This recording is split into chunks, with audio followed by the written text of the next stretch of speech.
সম্পত্তি নিয়ে পারিবারিক বিবাদের জেরে সালিশি সভাতে এক মহিলাকে মারধরের অভিযোগ উঠেছে এক তৃণমূল নেতার বিরুদ্ধে। প্রভাবশালী বলেই নাকি অভিযোগ নেয়নি থানা।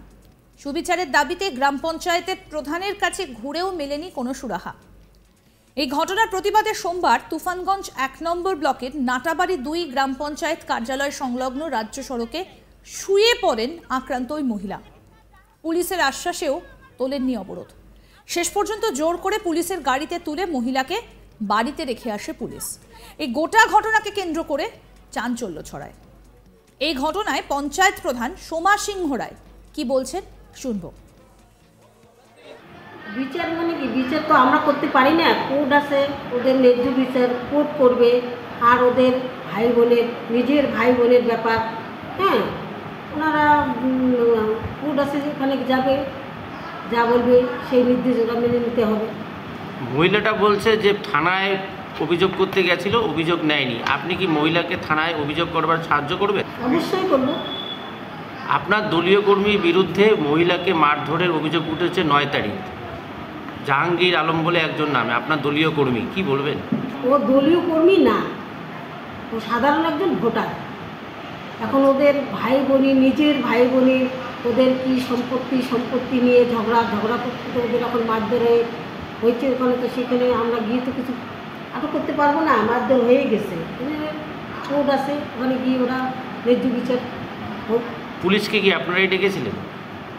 না, আমাদের এখানে যে পুলিশ আছে, ভিলেজ পুলিশ বিকাশ রায়, না হ্যাঁ বিকাশ নারায়ণ, মানে উনি পুলিশকে ডাকছেন যে মহিলাটা এখানে রাস্তায় পড়ে আছে। স্থানীয় পুলিশ সূত্রে খবর, নাটাবাড়ি ২ গ্রাম পঞ্চায়েতের চড়ালজানি এলাকার বাসিন্দায় মুমতাজ খাতুন।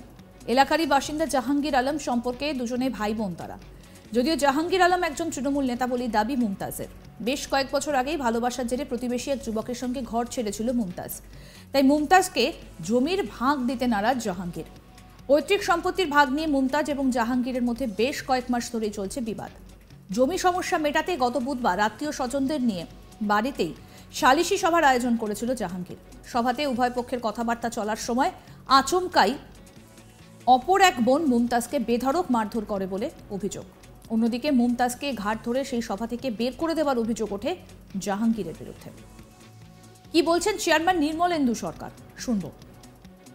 জাহাঙ্গীর আলম আমাদের একজন মানে কর্মীরা ঠিক মানে সাধারণ কর্মী, কিন্তু ওদের যেটা বিষয় হলো বাড়িতে ভাই বোনের একটা ক্যাসাল, সম্পত্তি নিয়ে ক্যাসাল, সেই জিনিসটা তো আর আমাদের দলীয় মধ্যে পড়ে না। না, আপনার দলীয় কর্মী মারধর করলো, এটা কি বলবেন? কোনো মারধর করে নাই, ওরা ভাই বোনের এমনি মুখে তর্কাতর্কি করেছে, এতটুকু জানে, ওর মারধর কোনো হয় না, এতটুকু আমার জানা আছে। এখন তো মহিলাটা এখানে ধর্নায় বসছে, কি করবেন? প্রশাসন করবে এবং থানা আসছে, কোর্ট আছে, ওনার যদি কোনো বিচার ব্যাপার থাকে কোর্টে যাবে। মহিলা বলছে যে তার অভিযোগ পুলিশ নেয়নি, আপনারা কি তাকে সহযোগিতা করবেন? হ্যাঁ, আমাকে বললে আমি অবশ্যই থানাতে নিয়ে গিয়ে অবশ্যই যদি সহযোগিতা আমি অবশ্যই করাবো। এই বিষয়ে কোনো মানে সন্দেহের ব্যাপার নেই, আমি নিজেই যাবো দরকার থানায়, অসুবিধার কোনো ব্যাপার। জাহাঙ্গীর কি এর কিছু হয়? জাহাঙ্গীর ভাই বোন নিজের, এই মহিলার ভাই। হ্যাঁ, অবশ্যই একজন মহিলাকে সাহায্য করার লাগে আমাদের তৃণমূল কর্মী হিসাবে আমি অবশ্যই তাকে সাহায্য করব। মারধরের জেরে আঘাতপ্রাপ্ত হয়ে তুফানগঞ্জ মহকুমা হাসপাতালে চিকিৎসাধীন ছিলেন মুমতাজ। সালিশি সভায় মারধরের অভিযোগে জাহাঙ্গীরের বিরুদ্ধে থানায় লিখিত অভিযোগ দায়ের করতে গেলে তা নিতে অস্বীকার করে পুলিশ। আর তাই সুবিচারের দাবিতে তৃণমূল পরিচালিত নাটাবাড়ি ২ গ্রাম পঞ্চায়েত প্রধানের দ্বারে দ্বারে ঘুরেও মেলেনি কোনো সুরাহা। আর এ কারণেই বাধ্য হয়ে এদিন নাটাবাড়ি ২ গ্রাম পঞ্চায়েতের কার্যালয়ে লাগোয়া চিলাখানা নাটাবাড়ি সংযোগকারী রাজ্য সড়কে শুয়ে ঘটনার প্রতিবাদ জানায় মুমতাজ। ঘটনা চাউর হতেই ভিড় জমান লোকজন। পুলিশের আশ্বাসেও অবরোধ তুলতে রাজি হননি ওই মহিলা।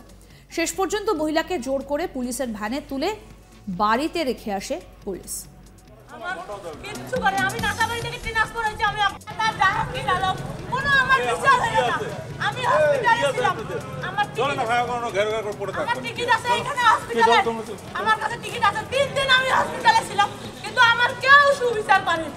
কেউ সুবিচার করেনি, আমার হসপিটালের টিকিট আছে আমার কাছে। তো হসপিটাল টিকিট দিয়েছো তুমি কমপ্লেইন করার সময়? কিচ্ছু করে আমি নাটাবাড়ি থেকে ট্রান্সফার হয়েছি। আমাকে টিএমসির নেতা আমাকে মারধর করছে, আমার কোনো বিচার হয়নি। আমি 3 দিন আমি হসপিটালে ভর্তি ছিলাম। বিচার হয়নি লোক না মারিয়ে নেতার লোক আমাকে মারলো টিএমসির কে নেতা মারছে কে জাহাঙ্গীর আলম টিএমসির নেতা মারছে প্রচন্ড মারছে যে আমার জামা কাপড় সব ছিঁড়ে ছিঁড়ে কবে মারছে কবে 9 তারিখে মারধর হয়েছে তাহলে আপনি থানায় কেস করেন নাই কেন আমি থানায় গেছে আমার কোনো কেস নাই আমি 2টা লিখিত করে দিয়েছি 2বার লিখিত করছে আমার টাকা ঠিক গেছে কিন্তু কোনো কেস নাইনি দাদা আপনাকে কিসের বিচারে বসছিল আমার একটা পারিবারিক বিচারে বসছে তো ওইখানে আমার ভাই বোন আসছে সবাই আছে কিন্তু ও আমার ভাই বোন এক কথা বলছে আমি এক কথা বলছি টিএমসির নেতা আমার কথা অমান্য করে আমাকে মারধর করছে। আমাদের প্রতিনিধি প্রবীর কুণ্ডু কি প্রতিবেদন তুলে ধরলেন শুনবো এবার। তুফানগঞ্জের নাটাবাড়ি 2 গ্রাম পঞ্চায়েতের চড়ালজানি গ্রাম, সেই গ্রামেরই এক মহিলা মুমতাজ খাতুন তিনি অভিযোগ করেছেন যে তাকে সালিশি সভায় ডেকে নিয়ে তৃণমূল কংগ্রেস কর্মীরা মারধর করেছে।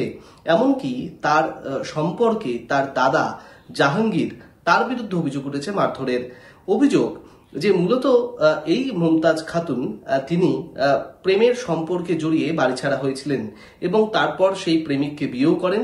অবশেষে বেশ কয়েক বছর পর তিনি তার বাপের বাড়ির পরিবারের লোকেদের কাছে তার যে পৈতৃক সম্পত্তি সেই সম্পত্তি দাবি করেন এবং তা নিয়েই পারিবারিক বিবাদ তুঙ্গে ওঠে এবং তারপর যখন সালিশি সভা ডাকা হয় এই নিয়ে তখন অভিযোগ যে সেই সালিশি সভাতে এই মুমতাজ খাতুনকে মারধর করা হয়েছে, তৃণমূল কংগ্রেস কর্মীরা মারধর করেছে বলে অভিযোগ এবং তার যে সম্পর্কে দাদা জাহাঙ্গীর তিনি নিজেও একজন তৃণমূলের সমর্থক বলে দাবি করা হয়েছে, সেই তৃণমূল কর্মী তাকে মারধর করেছে এমনই অভিযোগ।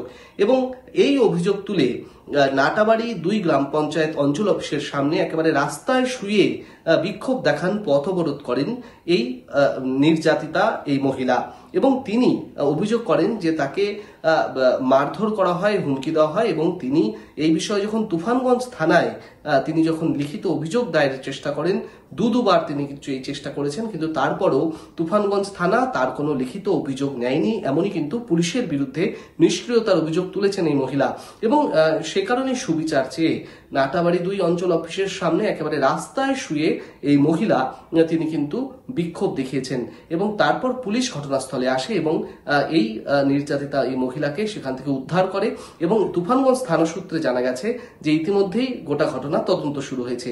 যদিও ইতিমধ্যেই তৃণমূল কংগ্রেস এই ঘটনায় তৃণমূল কংগ্রেসের নাম জড়ানোয় রীতিমতো অস্বস্তি বেড়েছে তৃণমূল কংগ্রেস শিবিরে এবং তৃণমূল কংগ্রেসের পক্ষ থেকে দাবি করা হয়েছে যে এই ঘটনার সঙ্গে দলের কোনো যোগ নেই, কারণ গোটা ঘটনায় যেটা ঘটেছে সেটা তার পেছনে মূলত রয়েছে পারিবারিক বিবাদ।